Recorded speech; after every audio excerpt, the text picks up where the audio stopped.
Hi everybody, this video is going to be a little bit different because I'm going out of my comfort zone a little bit. I say comfort zone, this wasn't really bizarre choices, but I usually read fantasy, horror, science fiction stuff, mostly science fiction I guess. I'm doing a little bit more fantasy and horror this year, but over the years I've read more science fiction than anything else.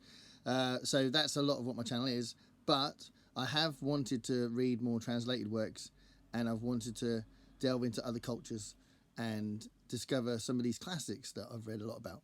So two of them have been described as classics, two of the books I've chosen, and the third book is really new, so it's not seen as classic yet, but did get awards and has been raved about a lot. So I'm reading three books that are all translated works, so not written in the English language, and the idea is hopefully that there'll be a sense of that culture in the book. And also I've tried to look at books that have got a reputation for being a little bit philosophical as well, because I think that's one of the lovely things about going into other people's culture, and sometimes you get those kind of books. So I'm looking at that as well, and I wanted to find three books that I thought, I haven't read them yet, but I thought would be people watching books about people, about life, about everyday musings, everyday thoughts, everyday conclusions about the way we act, the way we feel, the way we think. So that's my idea, and I chose these books. This is the first one that I've read, Strange Weather in Tokyo, from Japan, by Hiromi Kawakami. And the second one that you'll see in this video is by Calvino, and that's Mr. Palomar, Italy, an Italian book. And then the last one is a Ukrainian book, Death and the Penguin, by Andrey, Kurkov. So those are the three books that I'm using for this video on translated works.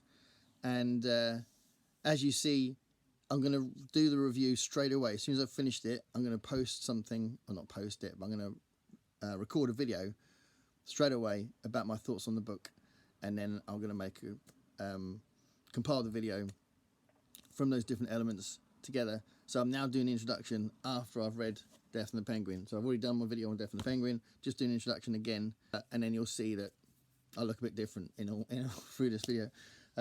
So that's the plan. So if you're interested in that, if you think these sound curious, these sound interesting, then stay tuned.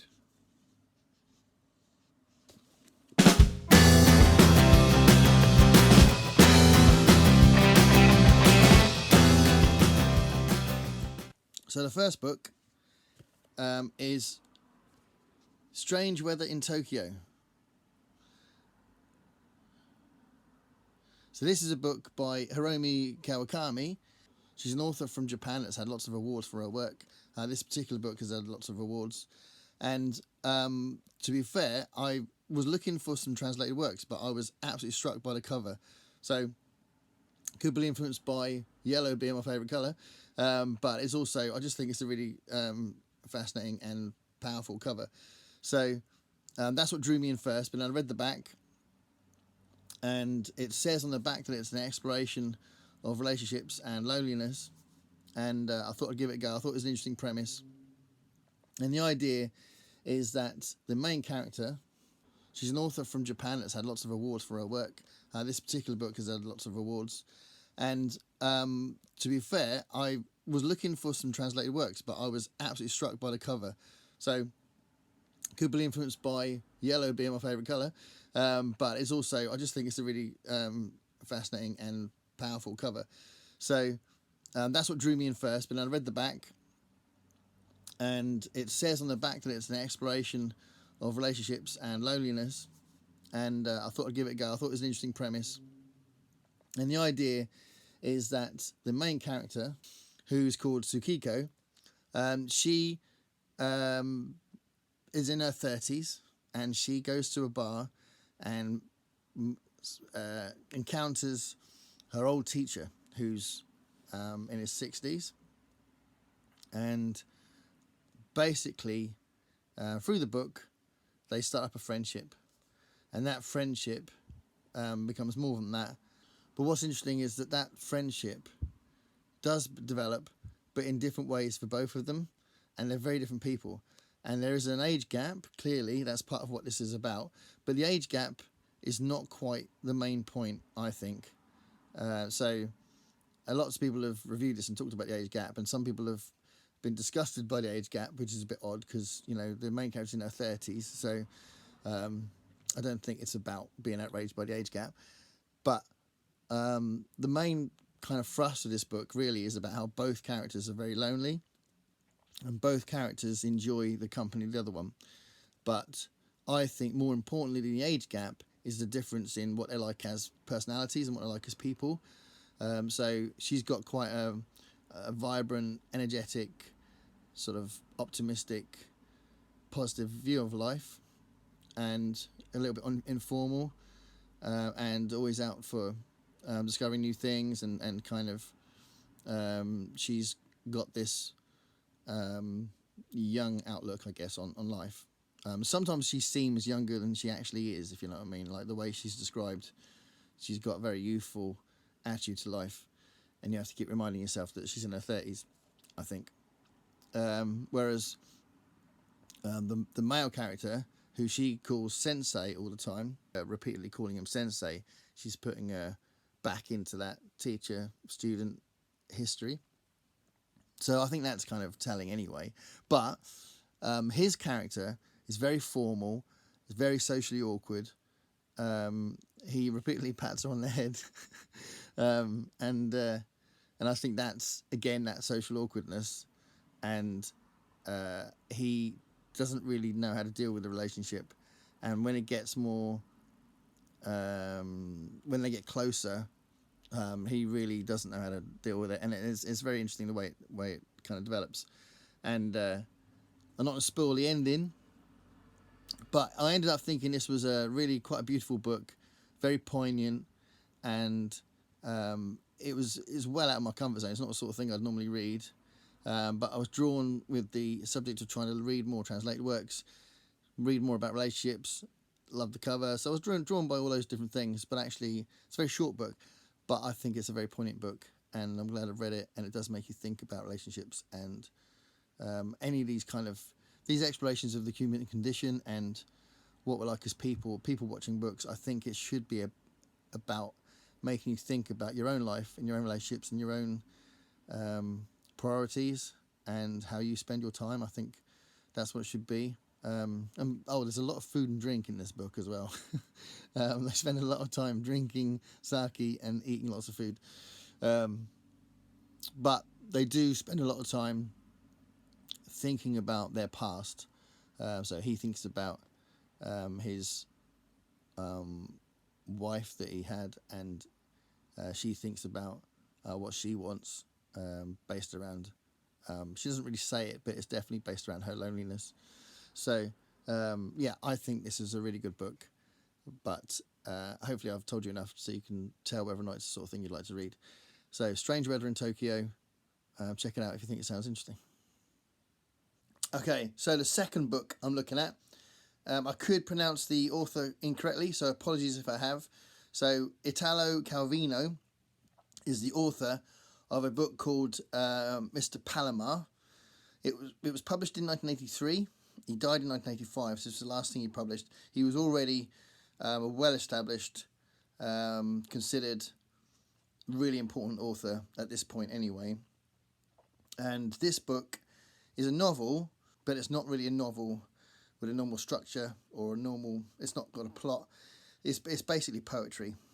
So it's written like prose, so it's not written as poetry, but it is poetry. It's incredibly poetic. It's very deep. It's about looking at the human condition. Mr. Palomar is a character that Calvino created to basically explore human observations of everything around him. So the book is in 3 parts. The first part is kind of him on a beach and looking at physical things around him and observing that kind of thing. The second part is about culture and about animals and things like that, and observing those behaviours and things like that. And the third part is more about existence, the big kind of questions about the cosmos and humanity's place in it. It's a very deep book. It's not for everybody because it's literally just Mr. Palomar thinking about reality and his perception of what he can see around him. I think some parts work better than other parts.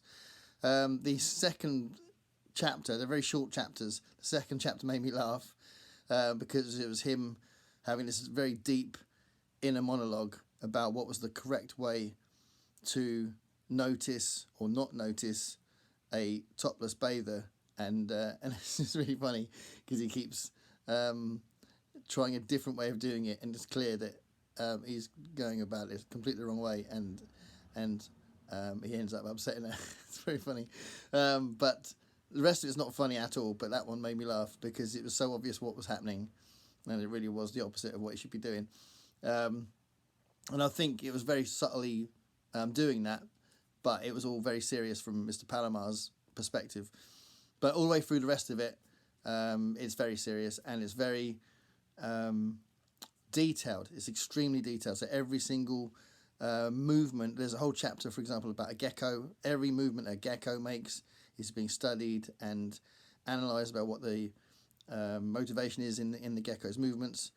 There's another chapter about two tortoises and their behaviour and their kind of mating ritual, and it's all very detailed because, again, just like with the gecko, lots of examination of the behaviour and the actions of these animals. Same with the albino gorilla chapter as well. And the first chapter is that kind of detailed analysis and thought consideration on the movements of waves in the sea. I mean, that's, the tone of it is set in that first chapter when he's got this inner monologue discussion about what a wave is doing and what it means that the wave is doing that, and reflecting that back onto what people are like and whether or not it's a good reflection of what people are like and whether you can make any comparisons with a wave. So that's the kind of book it is. It's extremely deep. It's not got any kind of plot at all. It's literally lots and lots of observations done by this guy, Mr. Palomar. It's very short, but within that, the text is very dense. So it doesn't take long to read it, but I think it's probably definitely something you could reread a lot and you'd probably get something out of it if it's your cup of tea. So it's not going to be necessary for everybody. But if you like something a little bit philosophical and you like something a little bit existential, I mean, the last chapter about death is clearly very existential and very humble, I'd say. If you're up for that kind of thing, without the kind of oppressive text that you might get in something like Albert Camus or something like that. So it's not, it doesn't feel very kind of depressing or excessively downbeat, but it's very, very poetic. So yeah, I may have sold it to the people that might like that kind of thing, but it's definitely not for everybody. So Mr. Palomar, I'm really pleased I've read it because I do think it's really interesting and I like some bits a lot, and I will reread it because I think it's one of those books that probably rewards you on more rereading, I think. So this is my second book on this little video on looking at translated works with a bit of a philosophical bend to them. So there we go, Mr. Palomar. So this is the third part of the video that I'm doing about translated works. So 3 books from different countries that have been translated into English for us to discover. And what I was doing was basing my reading on the reputation of these books and looking at, hopefully, a philosophical trend in these books, because that's the reputation they've got. And all 3 have got different philosophical angles, and now I've read them, they've all got different amounts of philosophical angle. So this is the third one that I've read, Death and the Penguin by Andrey Kurkov. So this is a Ukrainian novel, And the first one was Strange Weather in Tokyo, which you've already seen me talk about that, and Mr. Palomar. So a Japanese novel, an Italian novel, and this is a Ukrainian novel. And this has been advertised as an existentialist tragicomic masterpiece. You got that bit there, but as far as the philosophical angle, it seems to have a reputation of being a little bit existential. Now I've read it, I'll tell you about what I think of the book anyway, and then I'll sort of talk about the philosophical angle. So this is a story of Victor, who is a writer who's got lots of ambitions to write a novel, and he's down in his luck. He's not getting a lot of work, and he gets offered the job to write obituaries, and he's not really sure what the context is, and he's a little bit confused by the job because these are obituaries for people who haven't died yet, and it's all a bit mysterious. The people that he's been employed by, he has to sort of meet them individually, and it's deliberately cloaked what's going on. It is revealed at the end what his job actually was, and there's that sort of mystery running through it. It's got a sense of foreboding, like about halfway through it starts having this sort of sense of foreboding in the plot. When it says it's a tragicomic masterpiece, I didn't think it was that funny. It's kind of quirky, and one of the main characters is a penguin, so that's not a metaphorical title. He has a pet penguin, and that's because the local zoo couldn't afford to keep all the animals, so they let people buy the animals that were on offer, and he bought Misha the penguin. And the Misha the penguin is a really good character in it, yeah, it's just sort of, if there is humour in it, it's very dry humour. It's just a little bit quirky, so it doesn't make you laugh out loud or anything like that. But it definitely rattles along at a really fast pace, and you do want to know what's going to happen next. It's very unpredictable, and he basically, through the course of the story, through these different people that he interacts with, and people connected to the job, and people connected to the penguin, he ends up setting up like a family unit, and this brings him into questions about what he values, what matters to him.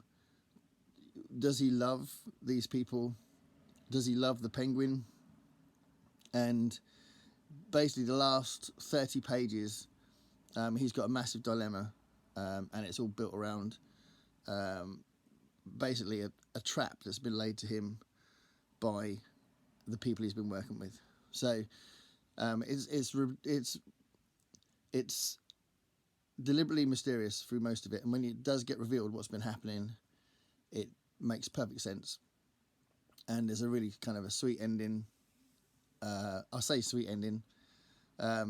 You could see it as depressing, but it's kind of sweet in the sense that it ties it together, and you do care for Victor by the end of it, so it's kind of good that it ends like it does. But it does raise questions about what the consequences of what he does. The philosophical aspect of this is not that strong. It's a good book though. I'd recommend you read it. It's written in a way that's quite matter of fact, but there's still lots of poetic description now and again. There's some lovely passages sometimes when those elements of Victor thinking about the meaning of life and all that kind of stuff is in there. It doesn't happen very often though, because it's quite plot driven, and the relationships he has with Nina and Sonia are really interesting and really cool. So yeah, it's not particularly philosophical. I did really enjoy it. I thought it was really entertaining, and the pace was really good, and the plot was really good, very unpredictable, and Victor as a character was really likeable. Out of the 3 books,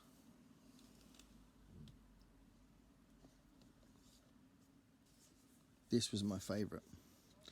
So I'd say this clearly wasn't the most philosophical, because Mr. Palomar definitely was, because the whole thing was just Mr. Palomar looking at things and analysing them, so clearly there was no plot whatsoever.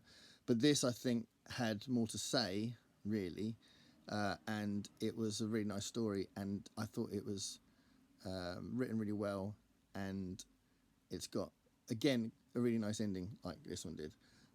But yeah, one of the other things that I thought was interesting, I was thinking about this as I was starting to set the table up and my iPad up to do this. I was thinking about the fact that I'm deliberately reading these translated works to delve into another culture, and I was thinking, did I get a sense of the culture? And I definitely got a sense that this was set in Japan. I haven't been to Japan, but I definitely felt like I was in Japan when I was reading it. The Mr. Palomar one by Calvino, I think it's not quite as obvious that it's Italian, because I think those musings could be anywhere in a lot of ways.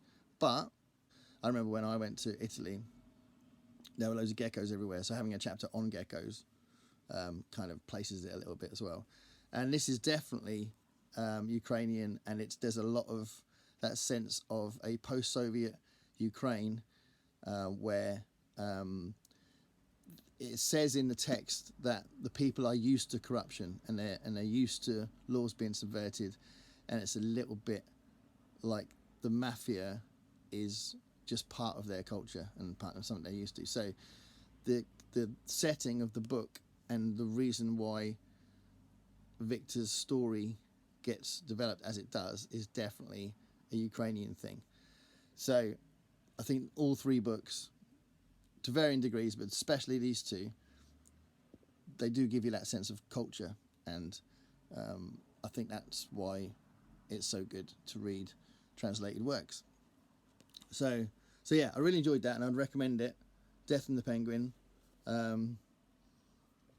This was my favourite out of the three. Strange Weather in Tokyo. I'm going to read the other one I bought, which I don't know, from what I've read, don't know if I'll like it as much. And then there's another one that lots of people rave about called Thrift Shop, which I'll read as well. So Hiromi Kawakami's Strange Weather in Tokyo, my favourite of the three. Definitely recommend this. And Mr. Palomar, which is this one, is absolutely what you should read if you want to read something philosophical, because it definitely is that. So like I was saying in my specific portion of this video about this book, there's no plot, and it is literally a very short analysis of everyday things, everyday occurrences, everyday people, all from the eyes of Mr. Palomar. It's Mr. Palomar. I keep saying Palomar in this bit. Clearly, I should have looked again at the cover. Mr. Palomar. So anyway, yeah, that's my response to those three books. I'm now going to get involved with the horror books that I was supposed to be reading this month. But I hope you got something out of that. I'm going to do some more delving into translated works, because like I was saying, I think it's good to get the opportunity to read authors writing about their own culture, and you should hopefully find out little bits about that culture, or certainly be in that culture's shoes for a while, hopefully. So I think it's quite good to do it. And I delved into Japan, Italy, and Ukraine for that one. Thanks a lot. Bye.